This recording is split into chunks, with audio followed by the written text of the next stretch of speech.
অজ্ঞানতিমিরান্ধস্য জ্ঞানাঞ্জনশলাকয়া চক্ষুরুন্মিলিতং যেন তস্मै শ্রী গুরবে নমঃ। প্রথমেই পরমারাধ্য গুরু মহারাজের অভয় অশোক চরণাবিন্দে জানাই ভক্তিপূর্ণ দণ্ডবৎ প্রণাম। তিনি যেন সদা সর্বদা জয়যুক্ত হন এবং আমার প্রতি কৃপা কটাক্ষ বর্ষণ করেন। এরপর সমস্ত আচার্যগণ, সমস্ত ভক্তিগতী মায়েদের এবং গুরু ভ্রাতা ও ভগিনীগণের চরণে জানাই দণ্ডবৎপূর্ণ প্রণাম। এরপর তারা যেন সদা সর্বদা এই অধমকে কৃপা কটাক্ষ বর্ষণ করেন। প্রথাগত নিয়ম অনুসারে আপনারা থাম্বনেল দেখে হয়তো বুঝতেই পেরেছেন যে আজকের ভিডিওর মূল টপিক কি। আর হ্যাঁ, আজকে থেকে চেষ্টা করেছি মুখে কথা বলার সাথে সাথে আপনারা স্ক্রিনে চোখ রাখতে পারেন বা খেয়াল রাখবেন এখানে বলা কথাগুলোর সাথে সাথে কিছু ভিজুয়াল রিপ্রেজেন্টেশন করার চেষ্টা করেছি মাত্র। যদি ভালো লাগে তাহলে অবশ্যই কমেন্ট সেকশনে কমেন্ট করতে পারেন। আর হ্যাঁ, এই রকম ভিডিও ভালো লাগলে অবশ্যই লাইক, শেয়ার এবং সাবস্ক্রাইব করতে ভুলবেন না। আচ্ছা, কখনো কি মনে হয়েছে যে কেন কিছু মানুষ ঈশ্বরের প্রতি এমন একটা গভীর টান আর এমন ভালোবাসা অনুভব করেন? আসলে হরি নাম ও ভজনের পথে লুকিয়ে আছে সেই রহস্যটি। চলুন আজ আমরা সেই রহস্যের দরজায় ধীরে ধীরে প্রবেশ করি। আমাদের এই সফরে পথ দেখাবে দুটো প্রাচীন এবং চির নতুন গ্রন্থ, শ্রী ভজন রহস্য এবং শ্রী হরিনাম চিন্তামণি। এগুলোকে শুধু বই বললে ভুল হবে। এগুলো আসলে হাজারো সাধকের জীবনের অভিজ্ঞতা, তাদের উপলব্ধির সার কথা, যা আমাদের ভক্তি রাজ্যে একেবারে গভীরে নিয়ে যেতে পারে। এবারে মূল প্রশ্নটা কিন্তু থেকেই যাচ্ছে, তাই না? জীবনের এই যে আধ্যাত্মিক উদ্দেশ্য, এর আসল রহস্যটা কি? কোনো গোপন মন্ত্র, নাকি এমন কিছু যা আমাদের নিজেদের ভেতর থেকেই খুঁজে বের করতে হবে? চলুন আমরা সবাই মিলে এই উত্তরটা খোঁজার চেষ্টা করি। তো আমাদের আজকের এই যাত্রাপথটা কেমন হবে? দেখুন, আমরা মোট 5টা ধাপে এগোবো। প্রথমে আমরা ভক্তির রহস্যটা সম্পর্কে জানার চেষ্টা করব, তারপর নামের শক্তি নিয়ে জানব, এরপরে জানবো অনুশীলনের পথটা দেখব, আর যে 10টা ভুল এড়িয়ে চলতে হবে সেগুলোকে চেনার চেষ্টা করব, আর সব শেষে এর চূড়ান্ত লক্ষ্য মানে শুদ্ধ প্রেম নিয়ে কথা বলার চেষ্টা করব। আচ্ছা, তাহলে শুরু করা যাক যে আমাদের প্রথম পর্বটা দিয়ে। এখানে আমরা বোঝার চেষ্টা করব যে ভজন শব্দটার আসল মানে কি। এটা যে কোনো ধর্মীয় আচার অনুষ্ঠান নয়, বরং তার থেকেও অনেক গভীর এবং একটা ব্যক্তিগত সাধনা।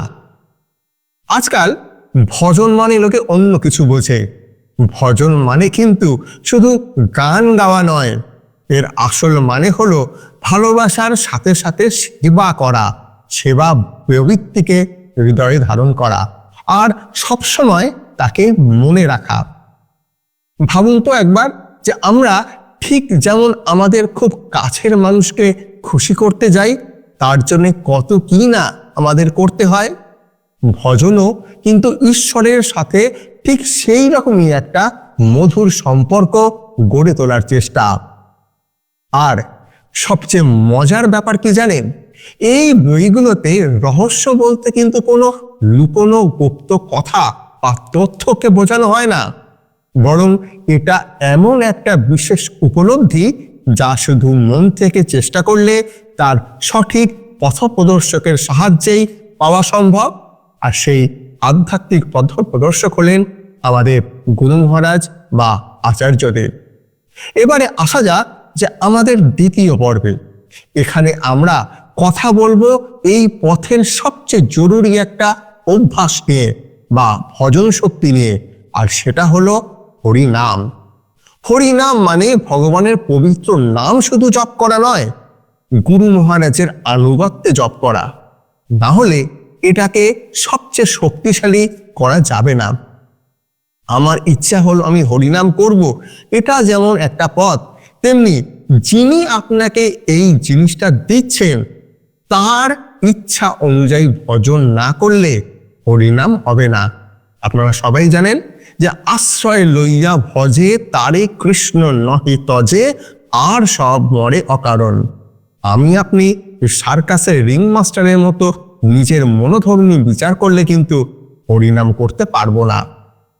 এর জন্যে কোনো বিশেষ যোগ্যতা বা দামি উপকরণের কিন্তু দরকার হয় না। শুধুমাত্র গুরু মহারাজের আনুগত্যে ভগবত প্রীতির সাথে মন থেকে তাকে স্মরণ করা। বলা যায় এটাই হলো ভক্তি পথের একেবারে রাজপথ। শ্রী হরিনাম চিন্তামণিতে একটা অসাধারণ উপমা দেওয়া আছে। ভাবুন, আমাদের অজ্ঞানতা যেন একটা ঘন কুয়াশার মতো, যা আমাদের আসল সত্যটাকে পুরোপুরি ঢেকে রেখেছে। আর ভগবানের নাম, সেটা হলো ঠিক সেই ভোরের সূর্যের মতো, যার একটা ঝলকেই সমস্ত কুয়াশাটা কেটে যায়, আর আমরা নিজেদের আসল রূপটা স্পষ্ট দেখতে পাই। শ্রী ভজন রহস্য গ্রন্থ থেকে আসা একটা কথা আমাদের মনে রাখা দরকার। কি দারুণ শক্তিশালী একটা কথা! বলা হয় যে শুধুমাত্র একবার, স্ক্রিনে দেখতে পাচ্ছেন যে ভগবানের নাম উচ্চারণ করলেই ব্যাস মুক্তির পথটা খুলে যায়। তো জপের শক্তি তো বোঝা গেল, কিন্তু এই পথে এগোতে হবে কি করে? চলুন এবার আমরা সেই তৃতীয় পর্ব যেটা আছে সেটা দেখি। একজন ভক্তের আধ্যাত্মিক যাত্রা ঠিক কোন ধাপের মধ্য দিয়ে যায়? ভক্তির এই পথটা জানেন তো, একটা বীজ থেকে ধীরে ধীরে গাছ হয়ে ওঠার মতো, যেটাকে আমরা শাস্ত্রে বলছি ভক্তিলতা বীজ। সবার প্রথমে আসে শ্রদ্ধা মানে বিশ্বাস, আর কৌতূহলের বীজটা মনের ভেতরে পুঁততে হয়। এরপরে আসে সাধু সঙ্গ মানে প্রকৃত বৈষ্ণব সঙ্গ, যা ওই বীজে জল দেওয়ার মতো কাজ করছে। তারপর শুরু হয় ভজন ক্রিয়া। তারপরে অনর্থ নিবৃত্তি হলো গাছের চারপাশে সেই আগাছাটাকে পরিষ্কার করার মতো, মানে খারাপ অভ্যাসগুলোকে দূর করা।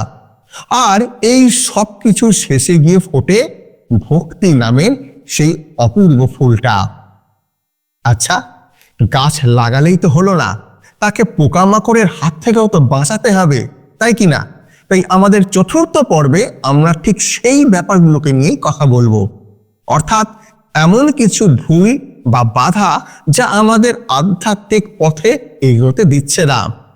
শ্রী হরিনাম চিন্তামণিতে আমাদের 10টা ভুল থেকে খুব সাবধান করা হয়েছে। সেগুলোকে বলা হয় নাম অপরাধ। যেমন ধরুন, সাধু ভক্তদের বা সন্ন্যাসীদের নিন্দা করা। কেন বলুন তো? কারণ তারাই তো আমাদের পথ দেখাবেন ভক্তির রাস্তাকে। তাদের নিন্দা করা মানেই হলো নিজেদের পথই বন্ধ করে দেওয়া। বা ধরুন, নাম জপের দোহাই দিয়ে কোনো পাপ কাজ করা। এটাই তো ঠিক পবিত্র গঙ্গায় দাঁড়িয়ে আবর্জনা ফেলার মতো একটা ব্যাপার। আর এই ভুলগুলো যদি আমরা এড়িয়ে চলতে পারি, তবেই কিন্তু নামের আসল কৃপা কিন্তু পাওয়া যেতে পারে। এই অপরাধগুলোকে শুধু একটা রুলস অ্যান্ড রেগুলেশনসের লিস্ট ভাবলে কিন্তু মস্ত বড় ভুল হবে। আসলে আমাদের মানসিকতার একটা সূক্ষ্ম পরিবর্তন করা দরকার, যা আমাদের ভক্তির মতো একটা নরম লতাকে বেড়ে উঠতে সাহায্য করে, তাকে রক্ষা করে। এতক্ষণ আমরা পথ আর পথের বাধা নিয়ে কথা বললাম। এরপরে আমরা এসে গেছি আমাদের আলোচনার একেবারে শেষ আর সবচেয়ে গুরুত্বপূর্ণ পর্বে, মানে এই পুরো যাত্রাটার চূড়ান্ত গন্তব্যটা কি। ভক্তি দর্শন এখানে একটা খুব জরুরি পার্থক্য আমাদের চোখে আঙুল দিয়ে দেখিয়ে দেয়। সাধারণত আমরা কি ভাবি? আধ্যাত্মিকতার লক্ষ্য হলো মুক্তি, মানে নিজের দুঃখ কষ্ট থেকে মুক্তি পাওয়া।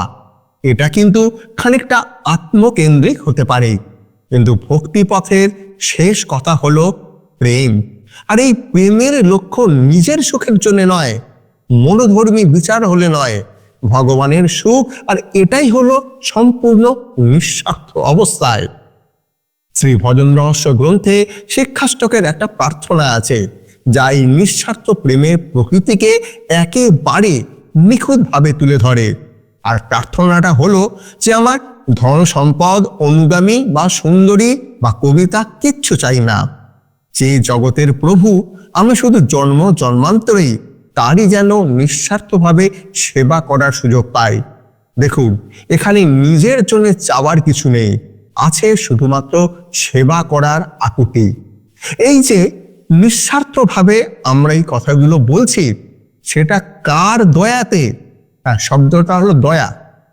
আমরা যেমন চৈতন্য মঠে অনেকের সামনে গিয়ে বলি আমরা চৈতন্য মঠের শিষ্য, মনে রাখবেন ভক্তরা, গুরু মহারাজ বলেন না, কারণ আমরা শিষ্য হইনি, তাঁর কৃপাতে তিনি আমাদের শিষ্য গ্রহণ করেছেন। আমাদের সেই যোগ্যতাটা হতেই পারে না। আমরা ভজন করি, আমরা বলছি হরিনাম করি, করতেই পারি না। কেন পারি না? কারণ গুরু মহারাজের আনুগত্যে তিনি যদি সেই শক্তিটা না দেন, আপনি কি পারবো সেই ভজন রাজ্যে যেতে? তাই সাধুসঙ্গ এবং গুরু বৈষ্ণবের আনুগত্যে, অনেকে বলেন যে গুরু বৈষ্ণবের আনুগত্যে কি হবে? হরিনাম হয়ে গেছে, ভিক্ষা হয়ে গেছে। গুরু মহারাজ একটা দুর্দান্ত উপমা দেন মোবাইল এবং চার্জারের। দুটোর সাথে যদি সংযুক্ত থাকে তাহলে অবশ্যই মোবাইল চার্জ হবে, কিন্তু মোবাইলে চার্জার দিলাম, কারেন্টের প্লাগেও লাগালাম, কিন্তু যদি অন না করি, বিদ্যুৎ রূপী শক্তি আমাদের হৃদয়ে আসবে না। তাই গুরু বৈষ্ণবের আনুগত্যে এবং তাদের কৃপাতে যদি সেই জিনিসটা আমাদের মধ্যে আসে, তবেই কিন্তু এই ভজন রাজ্যে আমরা যেতে পারবো। তাহলে এই যাত্রার শেষটা কোনো ইতি নয়, বরং এখান থেকেই এক অনন্ত ভালোবাসার সম্পর্কের শুরু, যা সময়কেও ছাপিয়ে যায়। আজকের এই পৃথিবীতে আমরা সবাই তো একটু সংযোগ, একটু প্রকৃত সাধু সঙ্গ খুঁজছি, তাই না? একটু প্রকৃত ভক্তি খুঁজছি। আচ্ছা, এই যে নিঃস্বার্থ ভক্তির প্রাচীন পথ, এটা কি আমাদের নিজেদের খোঁজার কোনো উত্তর দিতে পারে? আমাদের শেখাতে পারে কিভাবে স্বার্থপরতা ছেড়ে সত্যি করে ভালোবাসা যায় এই হরিনামের মধ্য দিয়ে? প্রশ্নটা কিন্তু ভাবার মতো। যদি আপনাদের কাছে এই উত্তরটা থাকে, তাহলে অবশ্যই নিচে কমেন্ট সেকশনে কমেন্ট করতেই পারেন। আর হ্যাঁ, আমি সচিনন্দন এইরকমই ভিডিও নিয়ে আমি আপনাদের সামনে আবার উপস্থিত হওয়ার চেষ্টা করব। ততদিন সুস্থ থাকুন, ভালো থাকুন, আর কৃপা করবেন আমাদের যেন ভক্তি হয়, গুরুপাদ পদ্মে মতি থাকে এবং কৃষ্ণ পদে মতি অটুট অক্ষুণ্ণ থাকে। জয় অনন্ত কোটি বৈষ্ণব বৃন্দের জয়, জয় আকর মঠরাজ মায়াপুর শ্রী চৈতন্য মঠের জয় এবং তৎ শাখাসমূহ সমস্ত গৌরীয় মঠের জয়। হরে কৃষ্ণ।